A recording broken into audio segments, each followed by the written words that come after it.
अनंत कोटि ब्रह्मांड नायक राजाधिराज योगी राज परब्रह्म श्री सच्चिदानंद सद्गुरु साईनाथ महाराज की जय। नमस्कार दोस्तों, जय साईं राम, जय श्री कृष्णा, राधे राधे। आप सब कैसे हो? ईश्वर से प्रार्थना करती हूँ आप सभी स्वस्थ रहें, कुशल रहें, मंगल रहें। दोस्तों, मैं सोनिया शर्मा अपने YouTube चैनल साईं सहारे में आपका स्वागत करती हूँ। दोस्तों, मैं आज से श्री साईं सचरित्र का पारायण करने जा रही हूँ।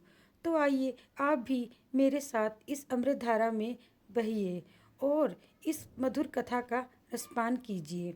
तो इसके लिए सबसे पहले मैं साईं बाबा के साथ गणपति भगवान का भी ध्यान करना चाहती हूँ। और मेरे लिए गणपति भगवान और साईं बाबा एक ही हैं। ओम श्री साईं गणेशाय नमः। ओम श्री साईं ब्रह्मा विष्णु महेशाय नमः। ओम भगवते नमः। अध्याय नंबर 1, गेहूं पीसने की कथा। दोस्तों, ये बात 1910 की है।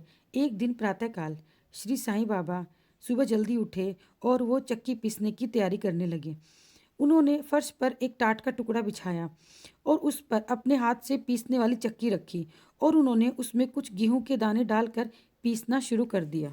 बाबा के चक्की में आटा पीसने का समाचार पूरे गांव में आग की तरह फैल गया, पर किसी भक्त की हिम्मत नहीं हुई बाबा से पूछे कि बाबा ऐसा क्यों कर रहे हैं।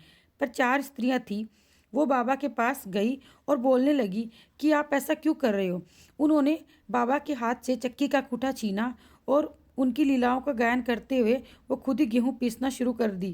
पहले तो बाबा उन पर थोड़ा क्रोधित हुए, परंतु उनका भक्तिभाव देखकर वो एक तरफ जाके बैठ गए और पीसते पीसते वो स्त्रियां सोचने लगी कि बाबा ऐसा क्यों कर रहे हैं। बाबा के ना तो कोई घर है, ना कोई बार है, ना कोई बाल बच्चे हैं और ना ही उनको इस आटे की इतनी ज़रूरत है, और वो खुद भी भिक्षा मांगकर ही अपना जीवन बिताते हैं, तो वो ऐसा क्यों कर रहे हैं।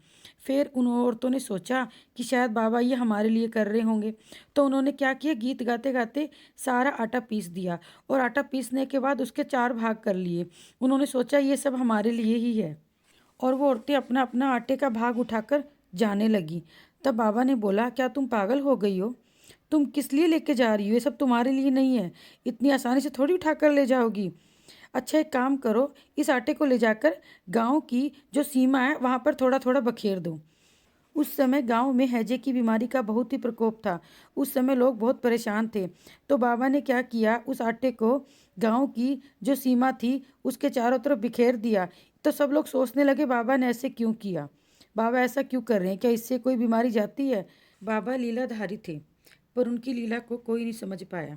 पीसने का अर्थ गेहूं से नहीं था, बल्कि बाबा अपने भक्तों के दुख दर्द, उनके पापों, उनके दुर्भाग्यों, मानसिक व शारीरिक तापों से था। बाबा ने उन सबको चक्की के 2 पार्टों में रखकर पीस दिया।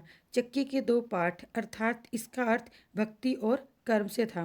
बाबा के हिसाब से चक्की का ऊपर वाला पार्ट भक्ति और नीचे वाला पार्ट कर्म था। चक्की की मुठिया को पकड़कर वो पीसते थे, वह था ज्ञान। बाबा का दृढ़ विश्वास था कि जब तक मनुष्य के हृदय में प्रवृत्तियां, आसक्ति, घृणा तथा अहंकार नष्ट नहीं हो जाते, जिनका नष्ट होना अत्यंत ही दुष्कर है, तब तक ज्ञान तथा आत्मानुभूति संभव नहीं है।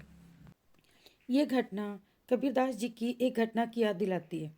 कबीरदास जी ने एक स्त्री को अनाज पीसते देखा और अपने गुरु निपट निरंजन से कहने लगे कि मैं बहुत दुखी हो रहा हूँ। जिस प्रकार अनाज चक्की में पीसा जाता है, उसी प्रकार मैं भी भवसागर रूपी चक्की में पीसे जाने की यातना का अनुभव कर रहा हूँ।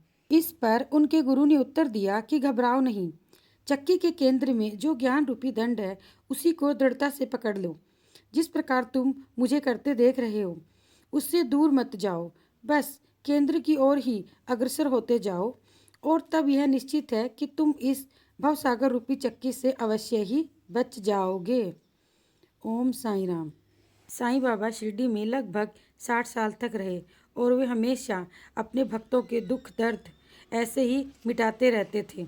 बाबा हर हाल में अपने भक्त का कल्याण ही करते हैं। वे अपने भक्त के दुख दर्दों को दूर करने के लिए सदैव ही कार्यरत रहते थे। ऐसे हैं मेरे बाबा, और वो आज भी ऐसा ही कर रहे हैं। ऐसे मेरे साईं बाबा, मेरे गुरुदेव को मैं शत शत नमन करती हूँ और आज का अध्याय यहीं समाप्त करती हूँ। जय साईं राम।